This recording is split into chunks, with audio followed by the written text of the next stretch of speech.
Прв во регионот Штип почна консултации со граѓаните, општината и народот заедно ќе го кројат буџетот. И ова е еден убав начин да покажеме како ќе работиме и во идниот период. Затоа еве ги повикувам во оваа прилика сите граѓани да се вклучат и во наредните денови, во денови кога ќе дојдат нивните местни заедници на дневен ред, да речем, за средби и да бидат присутни со своите идеи, со своите размислувања. Први своите идеи за поубав и пофункционален Штип ги кажаа жителите од урбаните заедници Васил Доганџиски и Тоша Арсов. Најголем дел од дискусиите беа поврзани со инфраструктура. За завршување на улицата, на последниот крак на улица Димо Хаџидимов, тоа е Димо Хаџидимов, сега претпоставувам, знаете, ако не ќе ја утврдиме дополнително ако треба. Станува збор за една површина од 50, околу 30 до 50 метра, со должина околу 2,30, не верувам дека повеќе има место.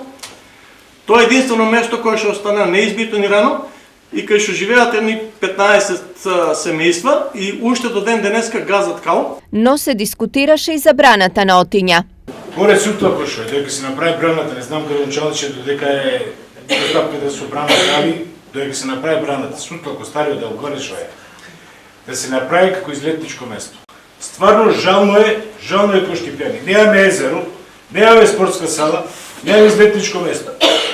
Дојде човек од страна, нема кај да го одведе. А се покрене и прашањето за спомен обележја. Има изготвено идејно проект решение за изградба на постамент на првата кошарка во Македонија и на Балканот. Одма крши платформата во паркот.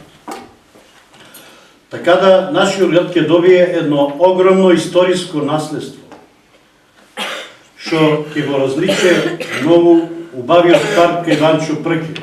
Во периодот што следи ќе се одржат вакви средби со жителите од сите урбани заедници од Штип, пошто ќе се донесе одлука кои од граѓанските приоритети ќе бидат финансирани со пари од буџетот, односно ќе влезат во програмите за работа на јавните претпријатија.